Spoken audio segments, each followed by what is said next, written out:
So this is a very nice verse.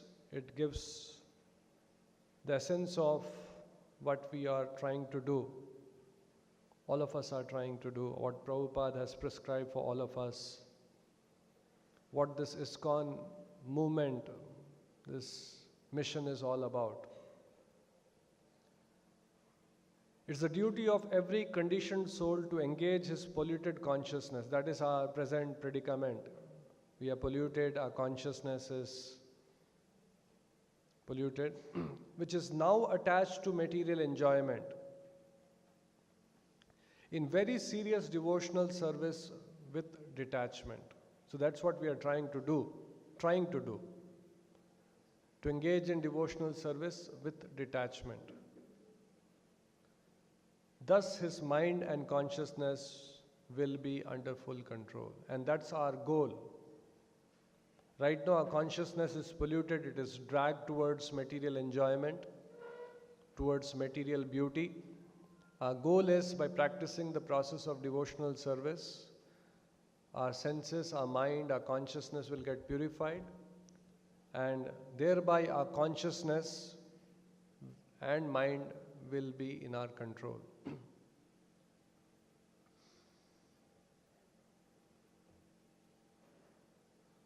So here it is said, polluted consciousness. Among the 24 material elements, the 24th element is polluted consciousness. We have the 5 working senses, 5 knowledge acquiring senses, 5 sense objects, 5 subtle gross elements, 3 subtle elements, and the 24th is polluted consciousness. So now this polluted consciousness, how the consciousness which is originally pure, how it has become polluted. So Prabhupada gives very nice, clear understanding in the purport. This false thinking or false conditioned polluted consciousness is a result of contemplation on sense enjoyment.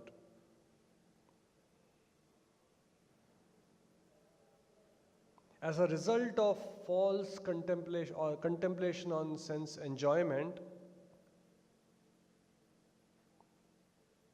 one starts believing that I am the enjoyer, I am the proprietor. This is a symptom of polluted consciousness. I am the well-wisher of other living entities.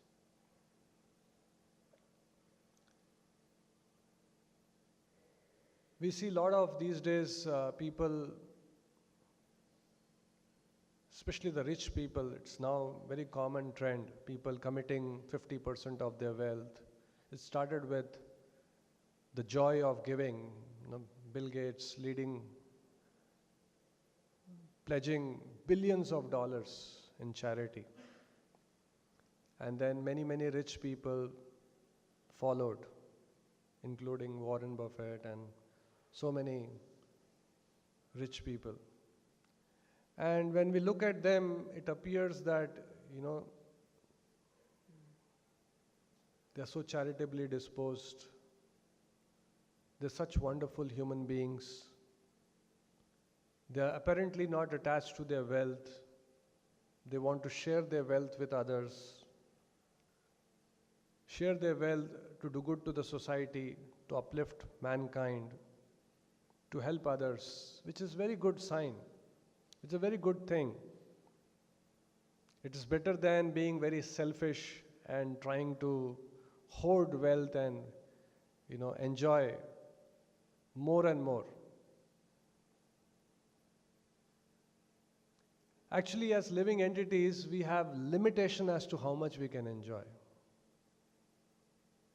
Just like typical example, if you want to eat rasgulla, you like rasgulla, you can eat 2, 3, 4, up to 4 you can really still enjoy.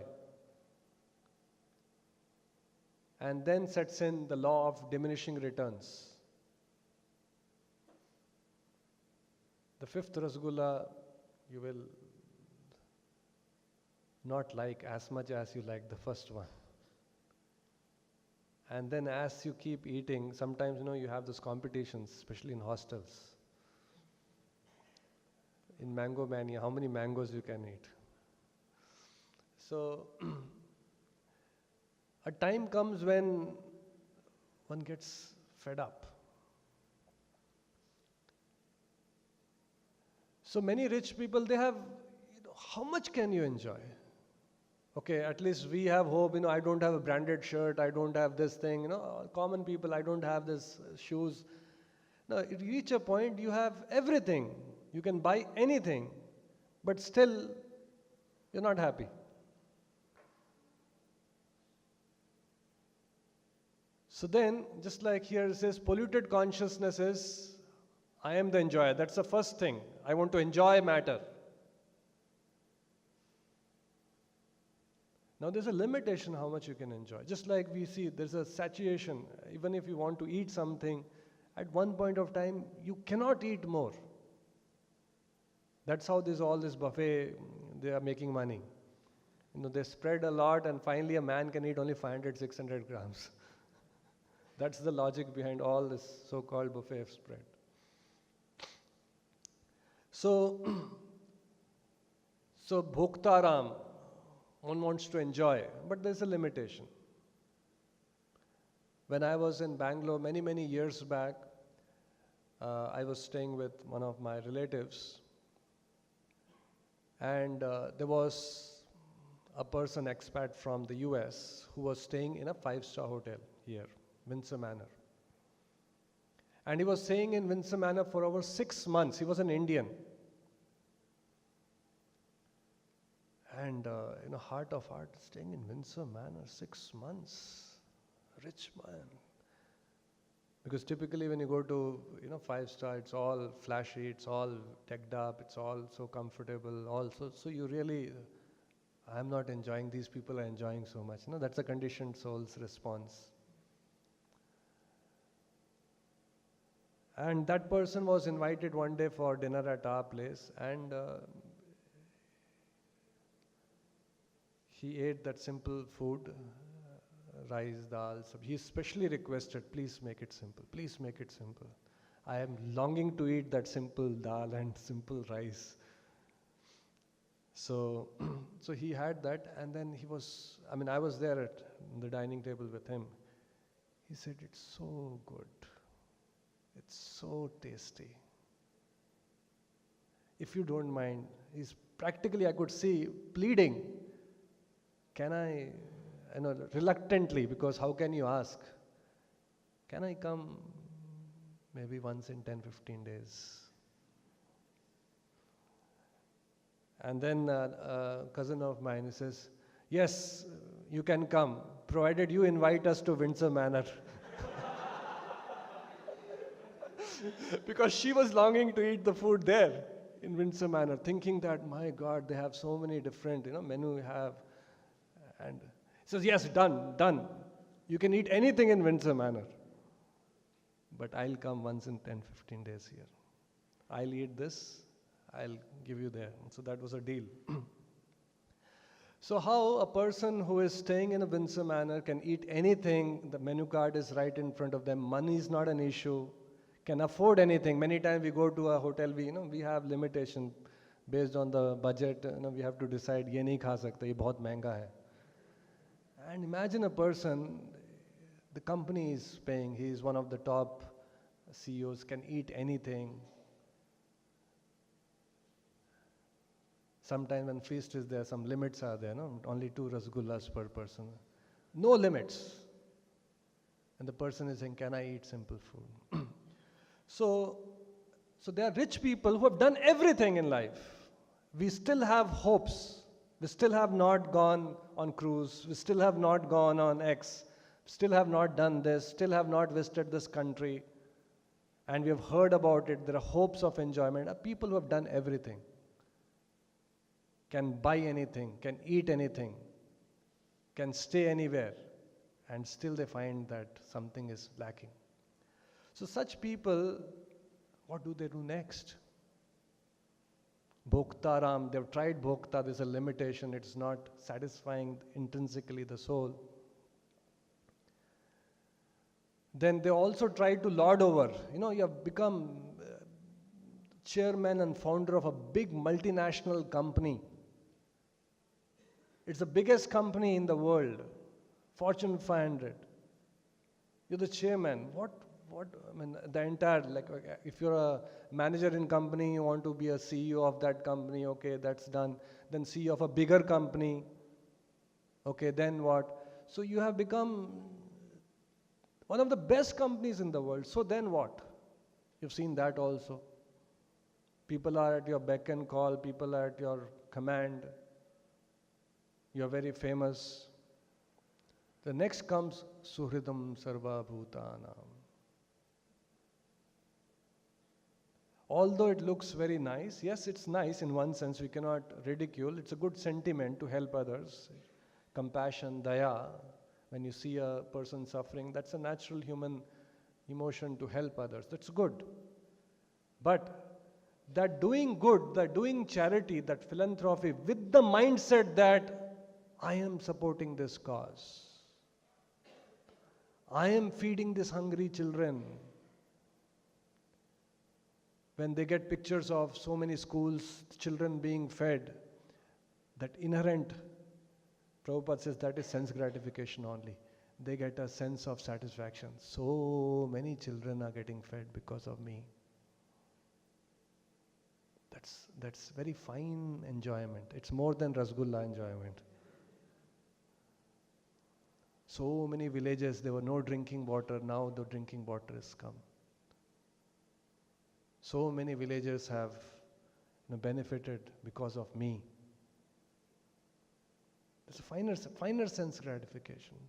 At the face value, it looks very good. It is good. We are not denying that.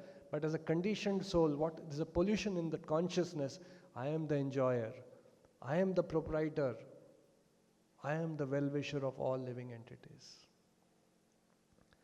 Whereas Prabhupada here mentions, Krishna also mentions in the Gita, Bhoktaram Yagna Supasam Sarvaloka Maheshwaram Suhridam Sarva Bhutana. One who understands, one who is convinced, one whose consciousness is pure, he understands that Krishna is the real enjoyer. He is the Bhokta. He is the real proprietor. He is the one who is Sarvaloka Maheshwaram. And he is Suhridam Sarva Bhutanam. He is the well-wisher of all living entities. Even when we want to help others, sometimes even so-called service borders between social service and this thing. We also want to do good to the society. Paropakar, Janma Sarthak Kari Paropakar. Sometimes even Akshayapatra people say, it's a social service, feeding to hungry child. The problem is not in the act per se. Problem is, what is the consciousness behind that act? With what consciousness we are doing that act? If we are doing that act with the consciousness that, I am supporting, I am feeding, I am doing this thing, then that is material consciousness. Then that's a material activity. Then that's a material service. But if we are doing that with the understanding, with the consciousness that everyone is part and parcel of Krishna, Krishna is the real maintainer, Krishna is the real bhokta, Krishna is the real proprietor, and I am just an insignificant speck, a part, an amsha, a servant, and this is being done by Krishna through me. Krishna is so kind that he is using me as an instrument, provided that service is authorized. Then such service purifies us. So Prabhupada gives a very good thing. Now our consciousness is polluted, senses are contaminated, they are dabbling in sense objects, they have got attached to sense enjoyment, and mind is also impure. Now one thing is you restrict yourself, restrain yourself, not engage, not act. in sinful ways. So Prabhupada says it's very difficult. Vishaya vinivartante niraharasya dehina. So there are some so-called spiritualists or spiritualists who have tried to restrain their senses through yoga processes by abstaining the senses from sense objects. Example is given of Vishwamitra Muni. But then the senses are, even one of the roaming senses on which the mind focuses can carry away the person's intelligence.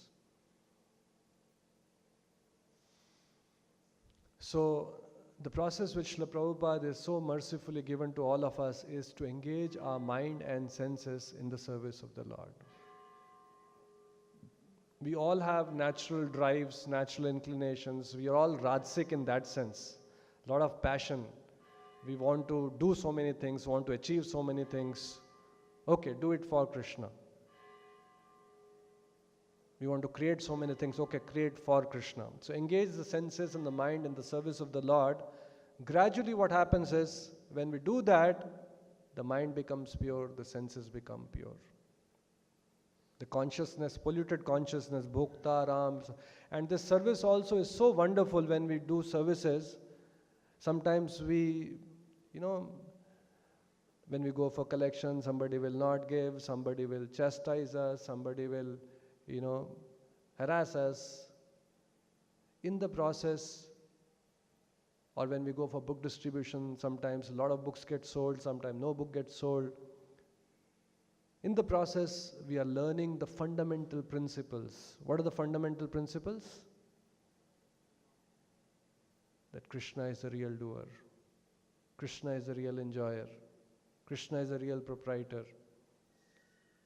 Apart from the results what we are trying to achieve, Krishna is working, Prabhupada is working to teach us some very fundamental principles which will purify our consciousness. Sometimes if we are not properly situated, we are overly focused on the results. And success or failure is completely dependent on whether I have got the results or not. But in devotional service, the beauty is, even if so-called results are not there, the greatest benefit what we are getting by engaging in devotional service is purification of consciousness, irrespective of external results. So in that sense, there is no loss, there is no diminution. So what happens when we are dabbling in sense enjoyment? When there's a drive for enjoying the senses, that our acharyas say is called kutam. That drive to enjoy. Arjuna also asked Krishna, why is it, Krishna, that sometimes we are forced to act in sinful ways much against our wish? Even we realize in a day-to-day life, on one side we want to get up early in the morning. The other side, when we get up in the morning, when the alarm rings, there is another force which says, no, let me sleep. So Krishna was asked, what is that force? Why is it that many times we act in sinful ways much against our wish? As if there is some kind of a push. So that push is called kutam. And that kutam results in actions. We act based on that force, and that actions deposit the reaction in our system, and that reactions are deposited in the form of bijam, the seed, bijam. And just like in a seed, we see different seeds sprouts at different times. Some seeds sprout in 1 day, some seeds sprouts in 4 days. So likewise, this bijam fructifies into reaction, which manifests in the life as enjoyment or suffering, which is called a stage of phalonmukham, phala of the actions which we have done. And that stage is called phalonmukham. So what we are seeing, different people enjoying and suffering differently, is what has started manifesting in their life. Sometimes people get bewildered when they see good people suffering or bad people enjoying life. That's because even though at present they are doing good, but there are a lot of bijams which are stored from the actions done in the past which are now fructifying. A person may have done good in the past, as a result there are good bijams stored, but currently he may be doing bad things, but still he may be enjoying the reactions of the past deeds. And vice versa, for a person who is doing good now could be result of, still could be suffering because of the actions done in the past.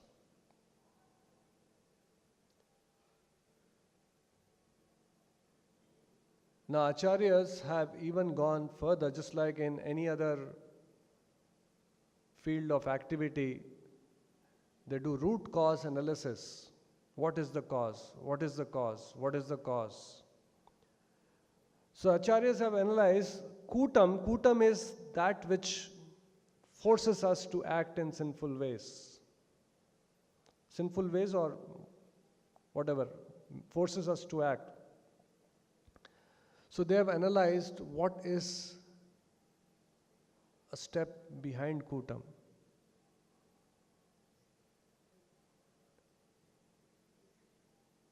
That force is called kama, lust. Here it says desire to enjoy the senses. What is lust? Desire to enjoy independent of Krishna. And they have gone one step ahead and realized what is that cause of that lust, desire, which results in kutam, which results in bijam, which results in phalonmukam. And they found out that the result of that lust or kama is avidya. In Bhagavatam it is mentioned, avidya kama karmabhi. Because of avidya, this knowledge, the true knowledge, who I am Amsha of Krishna, I am not the bhokta, I am a small insignificant servant, daso asmi. Because of this avidya, Prabhupada also says, why this contaminated consciousness comes about? Because of contemplation on sense enjoyment. Sense enjoyment independent of Krishna is lust. That results in avidya, false understanding about ourself. I am the enjoyer, I am bhokta, I am the proprietor. So avidya, kama results in kama and karma bhi. We act, that deposits bijam, and then chain of actions and reactions, and then the living entity gets entangled in enjoyment and suffering in this material world. To relieve ourselves of that suffering, we further act. Those actions further create reactions. While we are enjoying or suffering the reactions of the past, to counteract those enjoyment and suffering, we further act. And like that, the action and reaction, one gets completely entangled. So what devotional service does, here it says one should very seriously engage in devotional service with detachment.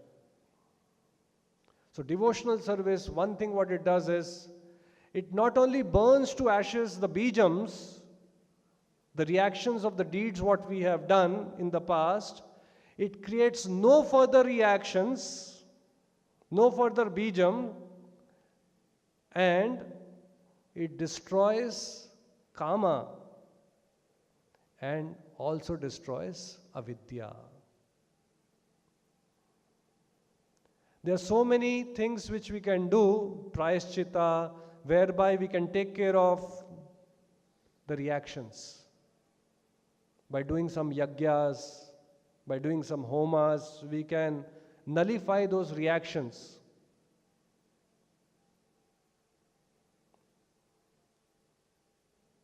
But that force which, helplessly makes us act in sinful ways. That avidya, the ignorance of the self, ignorance of our true constitutional position, still is not addressed. So devotional service, bhakti yoga, by taking shelter of Krishna, shelter of a pure devotee, we are not only burning all the sinful reactions of the past, creating no further reactions, because bhakti is akarma. It doesn't create any good or bad reactions. It destroys avidya, destroys karma, cleans up our consciousness. So when we are engaging in devotional service, when we are practicing the process of Krishna consciousness, we should have this knowledge, what we are doing. What is the goal? What are we trying to achieve? Sometimes we can become very mechanical in our service. Simply morning to evening doing something, carrying a bag, going here and there. We are engaging in devotional service of the Lord. The Lord is having a mission in this world. We are part of that mission. And in the process, we are getting purified. We'll stop here. Anyone has any question, anything like to ask?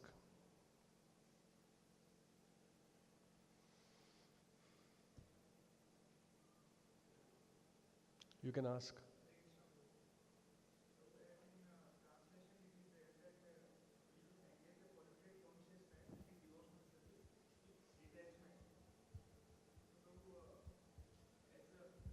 All of us, we are engaged in devotional service, but particularly if consciousness is polluted, and with that consciousness, how to bring detachment in that service? Because consciousness is again fruitive mentality. If I am doing also devotional service, I am expecting some result, some fruitive. My mind is acting in that direction only. Some honor, something I want out of it. So with polluted consciousness, Prabhu, how to practice this thing? How to bring this element of detachment, Prabhu? So this purification of consciousness is inbuilt in the system. One thing is, the world has been designed so beautifully by the Lord. When you act in wrong way, it will backfire. When you want to act as an enjoyer, act as a proprietor, it will hit you back. Even as devotees. That's why Krishna said, Bahunam Janmanam Ante Gyan. After many times getting hit, finally, now I realize I am not the enjoyer. So we will start doing devotional service with that same consciousness. I am the enjoyer. I want to enjoy peace of mind. I want to enjoy lording over bhaktas. Start with that. You cannot help it. Theoretically, it will not help. From today onwards, I will not enjoy. From today onwards, I will not think I am the proprietor. It doesn't happen. It will be at a mental level. So we engage in devotional service, just like diamonds gets rubbed. So this rubbing will go on here also. So we'll collect, we'll think that I am a big collector. Finally, you'll get a hit. No, I'm not the collector. You go for book distribution, one day you will distribute a lot of books. Oh, wow. You get a feeling, I'm very expert, very nice. See, I convinced him. Next day you do all your convincing and nobody will buy a book. Then you realize, my God, it's fact, I am not the convincing. So this happens over a period of time. And while we are engaged in devotional service, slowly, dhire, that purification happens. One comes to our senses. Unfortunately, to some extent you can fast track the process, otherwise it will take time. That's why it's a dhairya, patience. You start with polluted consciousness. As we engage, the purification of consciousness is inbuilt in the system. For that, what we have to do? We have to the process, Shravanam, hearing, Shrunvata, Swakataha, Krishna, Punya, Shravana, Kirtana, Nashta Prayeshu, Bhadreshu, Nityam Bhagavata Sevaya. When we do that, all this abhadras, dirty things which is clinging to us, clinging to our consciousness, which has overpowered our consciousness, completely gets subsided. Just like diamond, it's actually a very precious stone, but when you see original, this thing, it is unpolished, uncut, it is not shiny. But because of that polish, because of rubbing, because of different treatment it goes through, it starts shining. Same is the case what happens with us. Okay? Stop here. Grantharaj, Srimad Bhagavatam ki, Srila Prabhupada.